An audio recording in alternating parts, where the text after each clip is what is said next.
நெல்லையில் பிரிந்து வாழ்ந்த மனைவி சேர்ந்து வாழ மறுப்பு தெரிவித்ததால் ஆத்திரத்தில் அரிவாளால் வெட்டி கொலை செய்துள்ளார் கணவன். கொடூர கொலையின் முழுமையான பின்னணி என்ன? மதுரை மாவட்டம் குன்னத்தூர் பகுதியைச் சேர்ந்தவர் பிரபுராஜா. கூலி தொழில் செய்து வரும் இவர் நெல்லை மாவட்டம் சுத்தமல்லியைச் சேர்ந்த அபிராமி என்பவரை 11 ஆண்டுகளுக்கு முன்பு திருமணம் செய்தார். இந்த தம்பதிக்கு 2 குழந்தைகள் உள்ளனர். மதுரையில் தம்பதியினர் வசித்து வந்த நிலையில் தினசரி பிரபு வீட்டிற்கு குடித்துவிட்டு வந்து பிரச்சனை செய்வதை வழக்கமாக கொண்டிருந்தார். வேலைக்கு செல்லாமல் வீட்டிலேயே இருந்த அவர் வீட்டில் இருக்கும் பொருட்களையும் விற்று மது அருந்த ஆரம்பித்தார். பொறுத்து பார்த்த அபிராமி ஒரு கட்டத்தில் கணவனை பிரிந்து தனது சகோதரர் வீடு இருக்கும் சத்யா நகர் பகுதியில் புதிய வீட்டை வாடகைக்கு எடுத்து குழந்தைகளுடன் சென்று விட்டார்.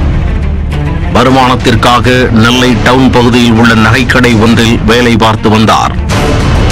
அபிராமி வேலை செய்து வந்த நகைக்கடையை தேடி கண்டுபிடித்து அங்கு சென்ற பிரபுராஜா மீண்டும் அபிராமியை தொந்தரவு செய்ய ஆரம்பித்தார். இதனால் எரிச்சல் அடைந்த கடை உரிமையாளர், உங்கள் கணவன் மனைவி பிரச்சனையை வெளியில் பேசி முடித்துக் கொண்டு வேலைக்கு வந்தால் போதும் என கூறியுள்ளார். இந்நிலையில் அபிராமியை தன்னுடன் சேர்ந்து வாழ வருமாறு பிரபுராஜா அழைத்துள்ளார். ஆனால் அதற்கு அபிராமி மறுப்பு தெரிவித்ததாக தெரிகிறது. ஒரு கட்டத்தில் ஆத்திரமடைந்த பிரபு மது போதையில் கடும் வாக்குவாதத்தில் ஈடுபட்டுள்ளார். ஒரு கட்டத்தில் வாக்குவாதம் கைகலப்பாக மாறியுள்ளது. அப்போது மறைத்து வைத்திருந்த அரிவாளால் அபிராமியை பிரபு சரமாரியாக வெட்டிவிட்டு அங்கிருந்து தப்பி ஓடிவிட்டார். வெளியே சென்ற குழந்தைகள் வீட்டிற்கு வந்து பார்த்தபோது தாய் இரத்த வெள்ளத்தில் கிடப்பதைக் கண்டு அதிர்ச்சியடைந்தனர்.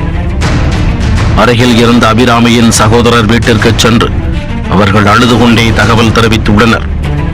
அபிராமியின் சகோதரர் உடனே சுத்தமல்லி போலீசாருக்கு தகவல் அளித்த நிலையில் சம்பவ இடத்திற்கு விரைந்து வந்த போலீசார் உடலை மீட்டு வழக்கு பதிவு செய்தனர்.